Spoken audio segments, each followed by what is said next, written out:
오늘 주시는 하나님의 말씀은 마태복음 24장 1절부터 28절까지 말씀입니다. 마태복음 24장 1절부터 28절까지 말씀입니다. 교독하겠습니다. 예수께서 성전에서 나와서 가실 때에 제자들이 성전 건물들을 가리켜 보이려고 나아오니 대답하여 이르시되 너희가 이 모든 것을 보지 못하느냐 내가 진실로 너희에게 이르노니 돌 하나도 돌 위에 남지 않고 다 무너뜨려지리라. 예수께서 감람산 위에 앉으셨을 때에 제자들이 조용히 와서 이르되 우리에게 이르소서 어느 때에 이런 일이 있겠사오며 또 주의 임하심과 세상 끝에는 무슨 징조가 있사오리이까. 예수께서 대답하여 이르시되 너희가 사람의 미혹을 받지 않도록 주의하라. 많은 사람이 내 이름으로 와서 이르되 나는 그리스도라 하여 많은 사람을 미혹하리라. 너희가 나의 소문을 듣겠으나 너희는 참가 유하지 말라. 이런 일이 있어야 할 때 아직 끝은 아닙니다. 민족이 민족을 나라가 나라를 대적하여 일어나겠고 곳곳에 기근과 지진이 있으리니 이 모든 것은 재난의 시작이니라. 그때에 사람들이 너희를 환난에 넘겨주겠으며 너희를 죽이리니 너희가 내 이름 때문에 모든 민족에게 미움을 받으리라. 그때 많은 사람이 실족하게 되어 서로 잡아주고 서로 미워하겠으며 거짓 선지자가 많이 일어나 많은 사람을 미혹하겠으며 불법의 성함으로 많은 사람의 사랑이 심어지리라.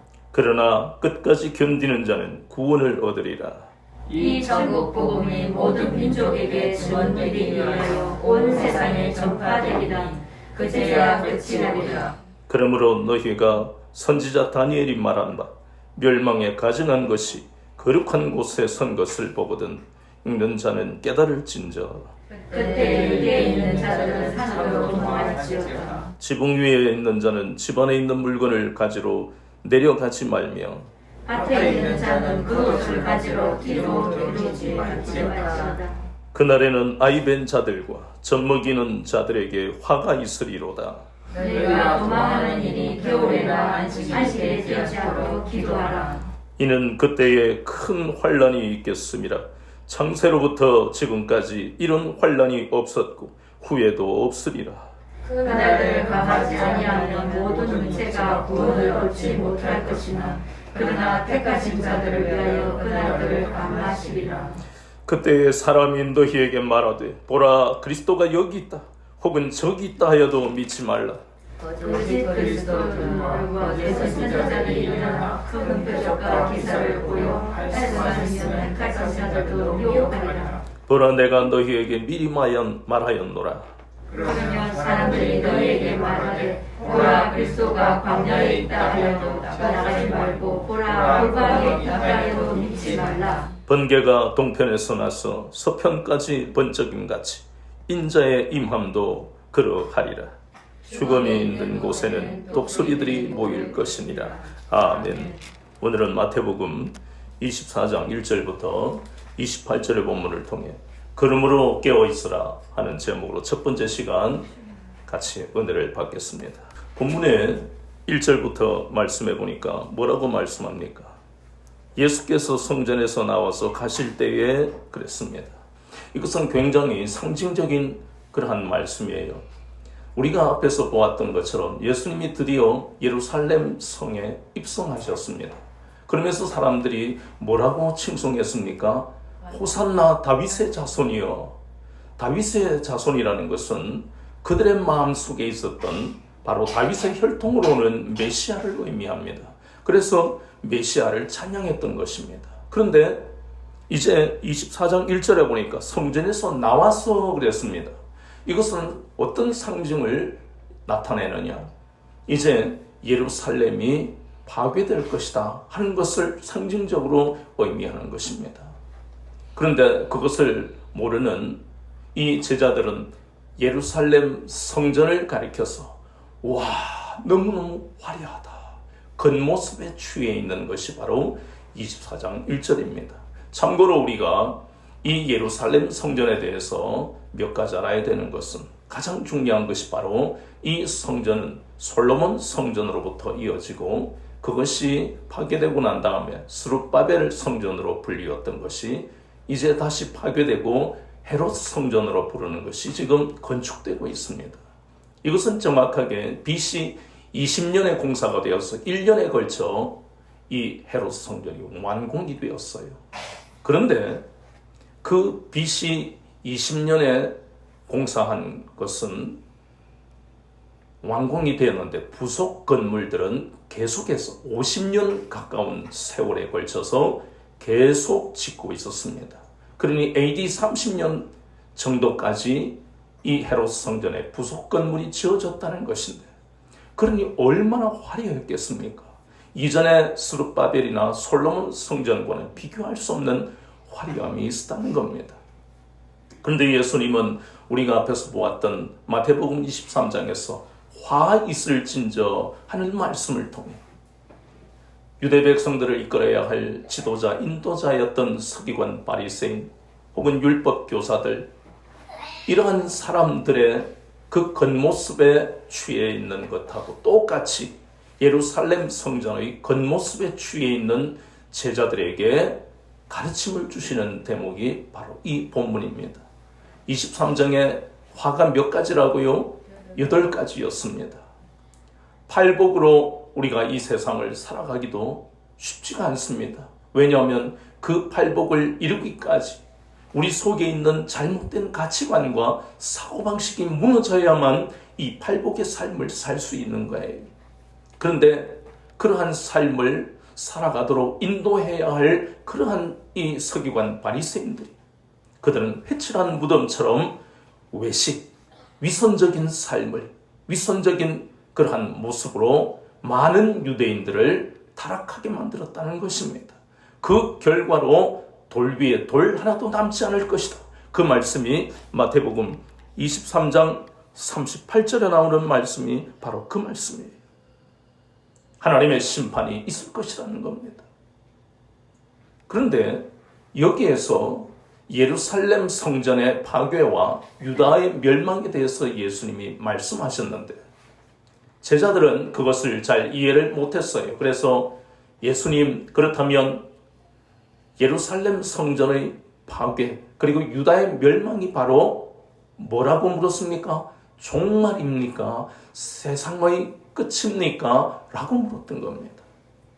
그런데 예수님은 뭐라고 말씀하셨어요? 예루살렘 성전의 파괴 그리고 유다의 멸망은 종말과 다른 것이다.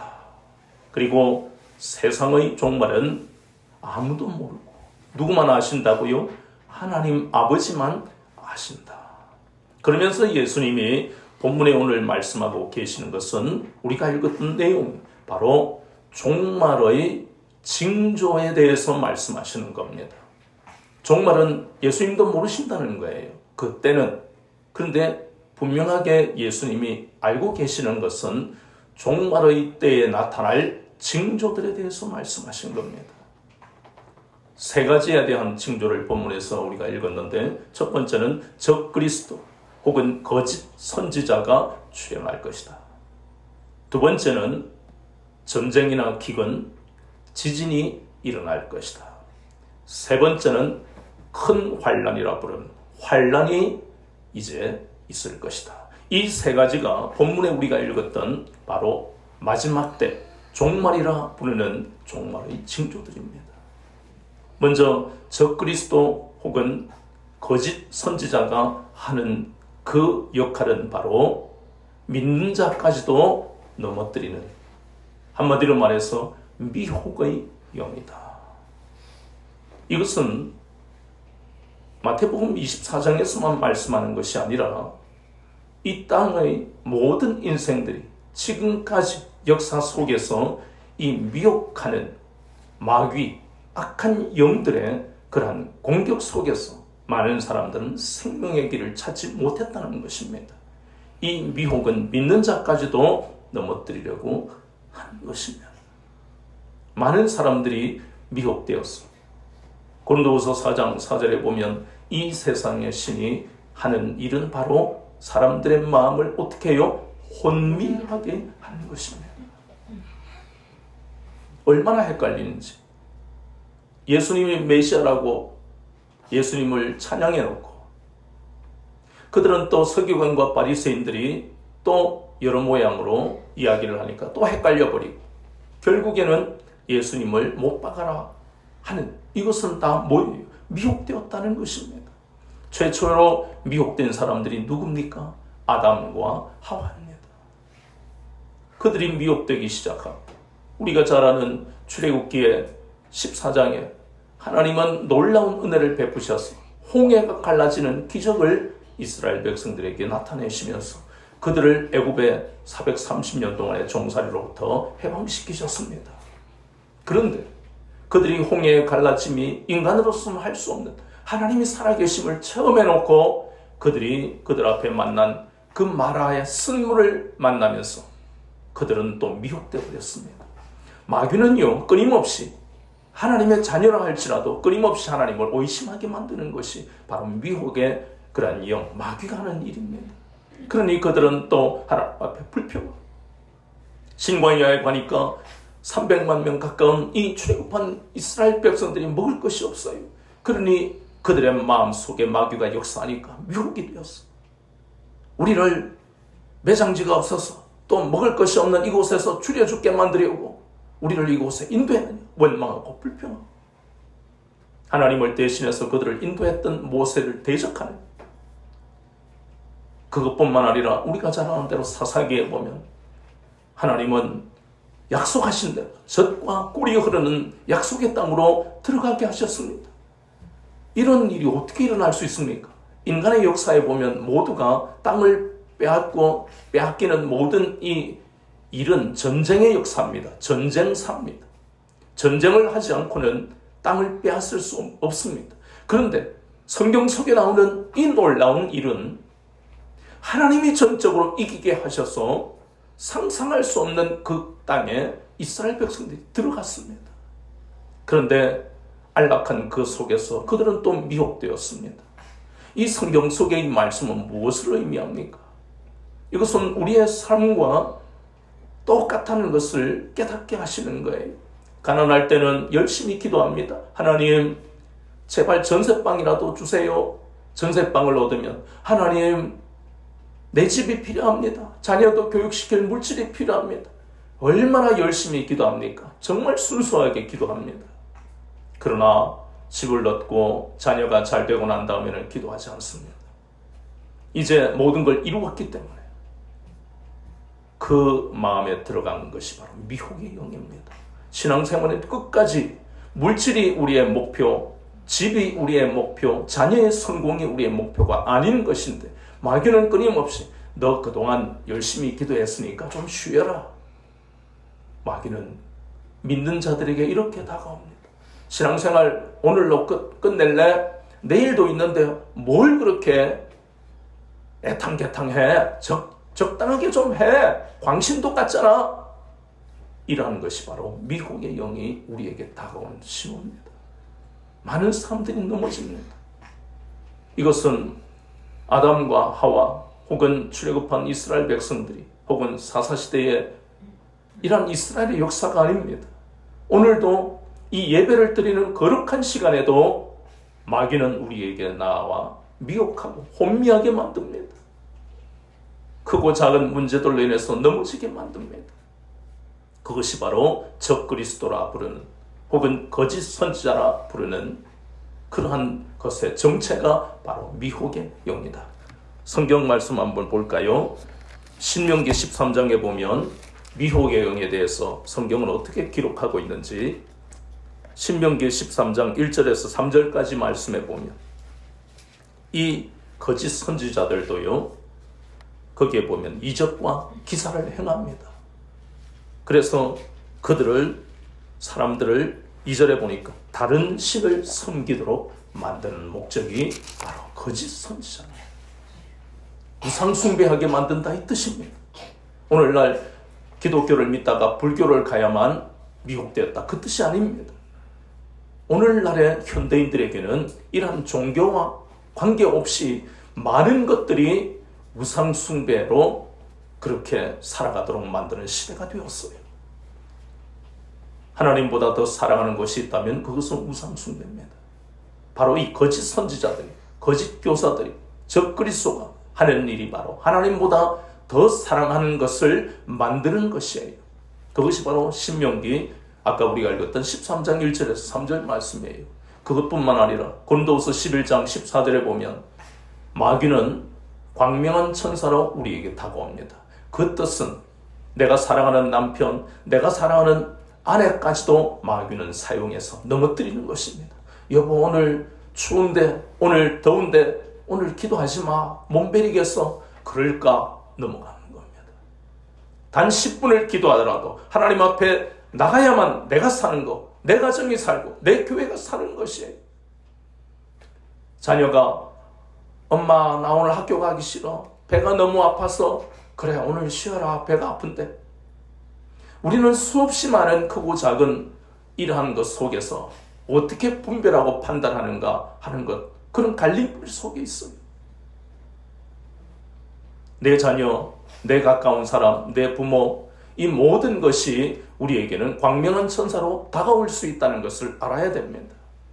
그래서 예수님은 베드로를 통해 우리에게 뭐라고 하십니까? 베드로전서 5장 8절에 보면 어떻게 하라고요? 근신하라, 깨어있으라 그럽니다. 그렇게 해야만 우리는 미혹되지 않는다.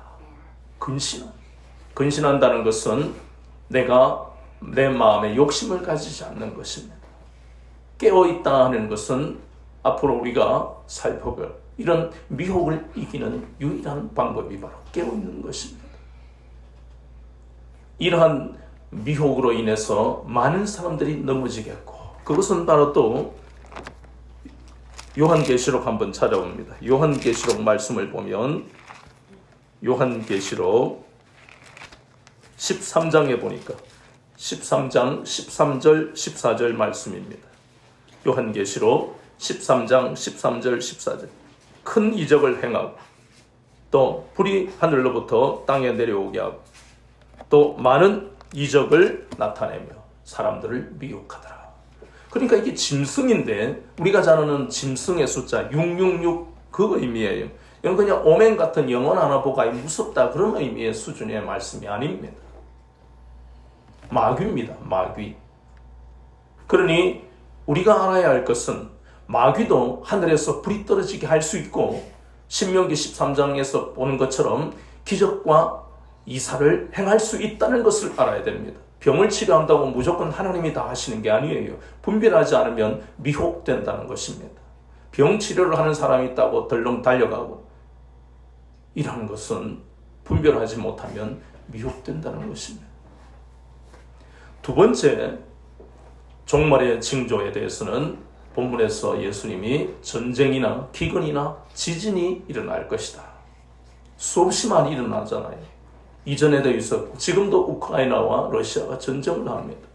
그리고 인도네시아에 수년 전에 쓰나미가 있었습니다.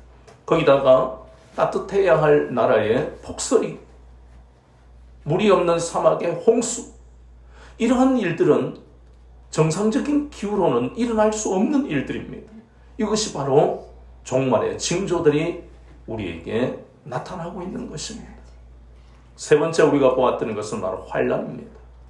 본문의 말씀에 예수님이 뭐라고 말씀하셨습니까?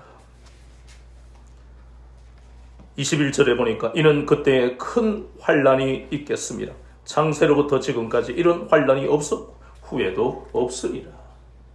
이 환난에 대해서 구체적으로 우리가 세 가지 정도로 이렇게 설명을 하면 첫 번째는 유다의 환난이 있겠다는 것입니다. 예수님이 바로 예루살렘 성전의 파괴와 유다의 멸망이 바로 환난입니다. 제자들에게 구체적으로 지금 말씀하신 것이 바로 이것입니다. 근데 제자들은 그걸 잘 이해를 못하고 종말에 대한 이해를 못하고 그러한 것이 바로 종말의 때를 의미합니까? 라고 하는데 그것이 아니라 그것은 종말의 징조 중에 하나다. 그것이 나타나고 역사 속에서 이러한 징조는, 이런 환난은 많았습니다. 마침내 우리가 잘 알다시피 AD 70년에 로마 티투스 장군에 의해서 예루살렘 성전이 파괴되고 유다는 멸망했습니다. 그러니 유다의 환난은 말씀 그대로 이루어졌습니다. 또 하나의 환난은 바로 성도들에게 환난과 핍박이 있을 것을 말씀하고 있는 것입니다. 또 세 번째 환란을 뜻하는 것은 바로 세상의 환란, 종말의 징조로서 세상의 환란, 전쟁이나 기근, 지진, 폭설, 홍수, 쓰나미, 이 모든 것이 세상의 환란입니다. 우리는 성도의 환란을 이야기할 때 그 환란과 핍박은 요한복음 15장 18절부터 20절까지 나오는데, 세상이 우리를 미워하는 이유는 세상이 예수님을 미워하기 때문에 환란과 핍박이 있는 것입니다. 그런데 특히 전쟁이나 기근, 지진, 폭설, 이런 상상할 수 없는 이상기후로 인해서 세상의 환란을 당하면 우리도 세상 속에 살고 있기 때문에 그 속에 마귀가 미혹의 영을 부어넣는 것입니다. 동시적으로 일어나는 것이에요. 적그리스도의 출현, 그리고 전쟁, 기근, 지진, 환란, 이 모든 것은 따로따로가 아닙니다. 한꺼번에 일어나는 것이에요. 그런 환란이 일어났을 때 성도들의 마음속에 세상 사람들이 고금리에, 그리고 여러 가지 어려움을, 고물가에 어려움을 당할 때 그것은 또 마귀가 그러한 속에서 성도들에게 미혹의 영을 부어내는 것이에요. 이러한 환란과 핍박을 당하는 것을 예수님이 말씀하셨어요. 그런데 오늘 이 말씀 속에서 22절을 보면 참 우리에게 소망이 되는 말씀이 있는 것입니다. 그날들을 감하지 아니하면 모든 육체가 구원을 얻지 못할 것이나 그러나 택하신 자들을 위하여 그날들을 감하시리라. 이 말씀이요, 우리에게 큰 위로가 되는 것입니다. 무슨 말씀인가 하면 역사적으로 첫 번째, 아까 우리가 본문에 나오는 본문 속에서의 환란은 예루살렘 성전의 파괴와 유다의 멸망이라고 했습니다. 이 본문 속에 보이는 것은. 그런데 이것은 궁극적으로 대환란, 종말의 때를 의미하지만, 그러나 그때에 어떤 일이 있었느냐 하는 것입니다. AD 70년에 티투스 장군에 의해서 로마 병사들이 예루살렘 성전을 파괴하고 110만 명, 거의 200만 명에 가까운 사람들을 죽였습니다. 그런데 놀라운 것은요, 그러한 환란이 있기 전에 바깥에서 로마 군인이 예루살렘 성전을 포위하게 했었는데, 그때 네로 황제가 자살했습니다. 그때에 그 자살했을 때에 며칠인지 몇 달인지 정확하게 모르지만 그때에 티투스 장군이 로마로 돌아갔습니다. 잠깐 퇴각을 했습니다. 그때에 하나님이 그 시간에 유대 그들을 동요르단으로 피신할 수 있도록 생명의 길을 열어놓으신 겁니다. 그것이 본문의 역사적 사실로 나타나고 있는 것이고, 그러면 더 많은 유대 그리스도인들이 어떻게 구원을 받았을까? 그것은 역사적으로 이렇습니다. 저를 보세요.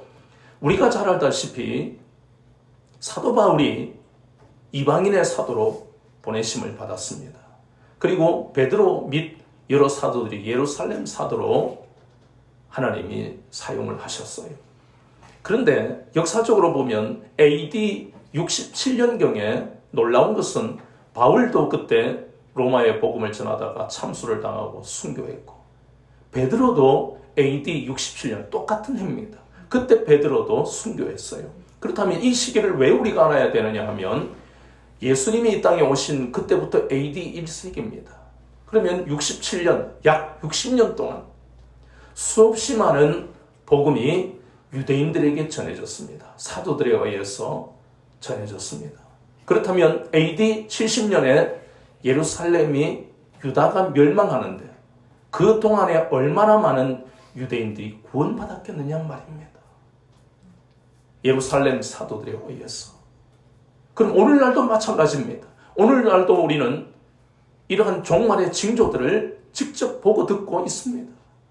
그런데도 이 22절의 말씀이 우리에게 소망이 되고 위로가 되는 것입니다. 개인적인 종말이라고 부르는 죽음, 그것도 때때로 마귀가 와서 우리를 미혹하잖아요. 너 곧 죽을 텐데 무슨 미련이 많이 남아? 너 죽음이란 건 무서운 거야? 이러면서 개인의 종말로서의 죽음도 이렇게 우리를 흔들어 버리는데, 그러나 믿는 자들에게 주신 피할 길은 바로 천국의 소망과 부활의 소망이잖아요. 그러면 종말이 다가온다고 하는 이 세상의 환란 속에서 하나님은 이 22절을 통해서 소망이 되게 하신 것처럼 우리가 잘 아는 대로 고린도전서 10장 13절에 보면 우리에게 시험을 만날 때, 환난을 만날 때 뭘 주신다고요? 피할 길을 주신다고 했어요.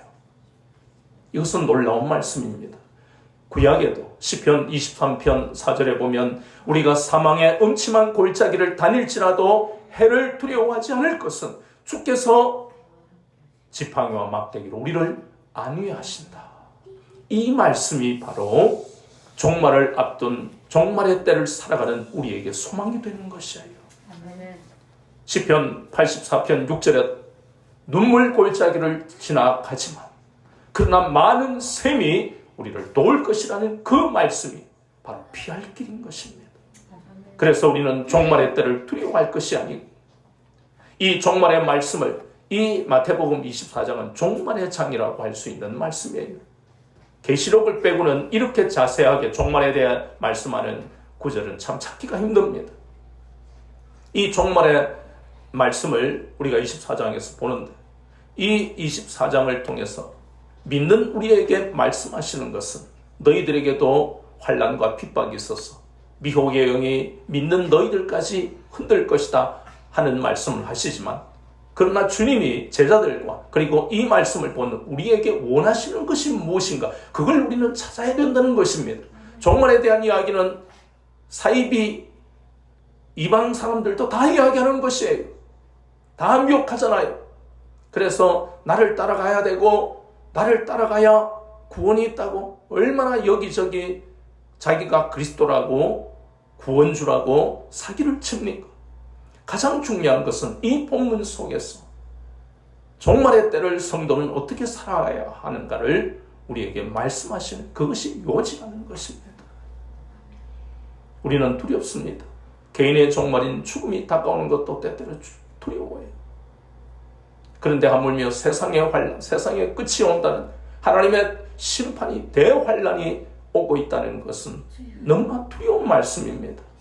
그러나 그러한 때를 우리는 받아들여야 돼요. 예수님이 오시는 그때부터 종말이 시작되었다는 것이에요. 그렇다면 우리에게 원하시는 것이 무엇인가? 먼저는 우리에게 주님이 오실 때까지 인내하며 깨어 있어야 된다는 것입니다. 인내는 참 어렵습니다. 많은 사람이 인내하지 못한 개인의 그러한 종말이 다가오는 죽음에 대한 두려움 때문에 그리고 개인적으로 교회에서 여러 가지 아픔을 당해서 교회를 떠나는 이 모든 것이 미혹의 영에 넘어진 증거입니다. 인내하지 못하고 그래 내 모든 억울함을 하나님은 알고 계시기 때문에 갚아주실 것이야. 그것을 인내하지 못한 사람들이 이단에 가고 교회를 떠나버린 예수님을 버리는 배교하는 것이에요. 오늘날 그 모든 것은 바로 환난의 때를 살고 있기 때문입니다. 교회가 타락했기 때문입니다. 성도가 타락했기 때문입니다. 그러한 시대를 우리가 살아가고 있기 때문에 그래서 더더욱 미혹의 영에 힘없이 넘어지는 것이에요. 그래서 우리는 인내해야 됩니다. 하나님이 내 모든 신호를 풀어주실 때까지 말씀을 붙들고 인내해야 합니다. 야고보서 1장 2절에서 4절까지의 말씀을 보니까 믿음의 시련은 인내를 이루고 또 깨어 있어야 합니다. 그런데 우리 힘으로는 깨어 있을 수 없습니다. 우리는 작심삼일의 인생을 산 적이 얼마나 많습니까? 깨어 있으려면 우리 힘으로 되지 않는 것을 인정하고 디모데전서 4장 5절 말씀처럼 말씀과 기도로 깨어 있어야 한다는 것입니다. 예수님은 오늘 말씀하셨어요. 너희들이 거룩한 성전에 가증한 것이 있거든 도망가라 그랬습니다. 우리는 오늘날도 가증한 것이 교회에 들어와 있는 것을 우리는 보고 있어요. 그 가증한 것은 한마디로 우상숭배를 의미합니다. 우상숭배가 바로 가증한 것이에요. 그럼 오늘날 교회의 우상숭배가 무엇이냐? 바로 물질만능주의예요. 인본주의. 물질만능은 바로 가나안 땅에서 가나안 7부족이 섬기던 그 신이 바로 바알입니다. 바알이 바로 풍요의 신, 물질만능주의를 의미합니다. 현대의 물질만능주의가 바로 가나안의 신인 바알을 의미합니다. 바알을 섬기고 있는 것이 가증한 것이라는 겁니다. 교회에 다니는 많은 사람들이 바알을 섬기고 있습니다. 하나님을 섬긴 게 아니에요. 인본주의가 교회에 들어와 있습니다. 그것은 가증한 것입니다. 인본주의는 바로 자신의 이성과 세상 지식으로 살아가는 것으로 의미합니다. 하나님이 어디 있어? 예수님이 메시아라면 어떻게 십자가에 돌아가실 수 있어? 어떻게 처녀가 아이를 낳을 수 있는데? 이 모든 것이 인본주의입니다. 인본주의는 가증한 것입니다. 이것은 과거의 이야기가 아니라 오늘날 교회에서 물질 만능주의와 인본주의가 우리를 넘어뜨리고 그것이 바로 우상숭배입니다. 그러한 가증한 것이 교회에 있는 이 시대를 우리가 살아갑니다. 그렇다면 우리는 말씀과 기도로 깨어있지 않고서는 이 물질 만능주의와 인본주의를 이길 수가 없습니다. 그리고 우리가 해야 할 일은 이 마지막 때, 이 종말의 때를 살아가는 성도들은 마지막까지 우리에게 주어진 사명, 하나님과 세상을 화목하게 하는 이 직분을 감당해야 합니다. 추수의 일꾼의 이 거룩한 일을 우리가 감당해야 된다는 것입니다. 물론 우리는 환난을 당하고 있습니다. 개인이나 세상이 환난을 당하고 있는 종말의 때를 살아간다는 것이 그 의미입니다. 그런데 이 환난은 예수님이 뭐라 하셨어요? 반드시 오게 돼 있고 이것이 와야만 끝이 있다는 겁니다. 그렇다면 이 환난과 핍박이 성도들에게는 어떤 의미인가? 그것은 바로 알곡과 가라지, 알곡과 죽정이를 구분하는 하나님의 뜻이라는 겁니다. 알곡과 가라지가 있을 때 제자들이 그걸 뽑자 그랬지요. 그러나 뽑지 마라. 알곡이 상할 수 있다. 그 말씀은 이 환난과 핍박을 통해서 알곡이라면 끝까지 믿음을 지킵니다. 말씀과 기도로 깨어있게 되는 것은 알곡이라는 뜻입니다. 그러나 넘어지고 이단에 빠지는 것은 쭉정이요 가라지라는 거예요. 그래서 우리는 어쨌든지 간에 인내하며 말씀과 기도로 깨어있어야만 이 환난의 때 흔들리지 아니하고 미혹되지 아니하고 우리에게 맡기신 그리스도의 편지 그리고 그리스도의 향기 화목하게 하는 직분 증인의 삶을 추수의 일꾼의 이 거룩한 사명을 감당하며 살 수 있습니다. 가증한 것이 있거든 너희들이 도망가라. 그 의미입니다. 지금 현재 교회들마다 우상숭배가 이렇게 물질 만능주의와 인본주의가 강한 이때 우리의 마음 속에는 이렇게 세상에 대한 미움과 집착을 버려라 하는 것을 예수님 말씀하시는 거예요. 그러면 세상에 최선을 다해 사는 게 잘못됐습니까? 아닙니다. 최선을 다해 살아야 됩니다. 그러나 우리의 마음 속에 그것이 첫 번째가 되어서는 안 됩니다. 취직, 성공, 부자 이러한 것이 첫 번째가 아니라는 것입니다. 마지막 때를 살아가고 있는 그러한 성도의 마음 속에는 나에게 맡겨진 사명이 바로 추수의 일꾼의 사명이요 복음 전도자의 삶이요 하나님의 영광을 드러내는 삶이라는 것이 항상 마음속에 첫 번째 우선순위가 될 때에 하나님은 우리의 나이와 형편과 상황에 맞는 그런 직업과 삶을 우리에게 주신다는 것입니다. 심지 않아도 거두게 하시는 하나님의 놀라우신 은혜가 우리의 삶의 여정 가운데서 나타난다는 것이에요. 아멘. 세상 사람처럼 세상 것을 취하는 것이 먼저가 되어서는 안 됩니다. 그것이 죄는 아니지만 첫 번째로 취하면 우상 숭배고 가증한 것이고 죄가 된다는 것을. 그래서 우리의 삶의 가치관 누워서 잠자더라도 말씀을 생각 일어나면 일어나도 말씀 걸어가도 말씀 차를 타도 말씀 오직 말씀과 기도가 우리의 삶의 전부가 되어야만 한다는 것입니다. 아멘. 그렇게 할 때에 하나님은 기가 막힌 방법으로 여러분의 삶에 가장 필요한 자리와 필요한 것을 넘치도록 공급하십니다. 세상 사람은 이미 미혹되었기 때문에 집이나 물질이나 자리나 이런 것이 자신의 전 생애의 가장 중요한 목적이라 생각하지만 그러나 그리스도인은 하나님의 자녀는 그것이 우선이 아닙니다. 실패한 인생 같고 바보 같지만 우리가 하나님의 자녀로서의 삶을 살아가면 하나님은 오묘한 방법으로 우리에게 필요한 것들을 공급하십니다. 그러한 삶이 능력의 삶이요 승리하는 삶입니다. 그 가치관이 바뀌어야만 됩니다. 말씀과 기도가 우리에게서 좋은 습관이 되어야만 그러한 신앙 습관이 될 수 있는 겁니다. 그 신앙 습관이 되어야만 종말의 때를 살아가는 성도들의 삶에 두려움이 오더라도 한 길로 왔다 7길로 떠나갈 것이고 세상이 줄 수 없는 평안과 천국에 대한 소망과 부활의 소망 그리고 능력 있는 삶을 살면서 환난의 때에 두려워하는 세상 사람을 향해서 주님의 마음으로 그들에게 다가갈 수 있는 능력의 삶을 살 수 있다는 것입니다. 이 모든 것이 바로 종말의 장이라는 마태복음 24장을 통해 두렵지만 그런 종말의 때를 살아가는 그리스도인들은 세상 사람과 다르게 마음의 평안과 소망 그리고 이 땅에서 해야 할 분명한 일을 날마다 깨닫고 하나님의 영광을 위해 살아갈 수 있는 그러한 은혜의 마태복음 24장이 되는 것이고 우리가 이 시대를 분별할 수 있는 마태복음 24장이 됩니다. 이것이 능력 있는 삶을 살게 만드는 하나님의 복음의 주님의 복음의 능력인 것을 날마다 기억하며 두려워하기보다 기대하고 무서워하기보다 내가 이 땅에서 하나님의 영광을 위해 살아간다는 벅찬 감동으로 살아가시는 여러분 되시기를 주 예수 그리스도 이름으로 축원합니다.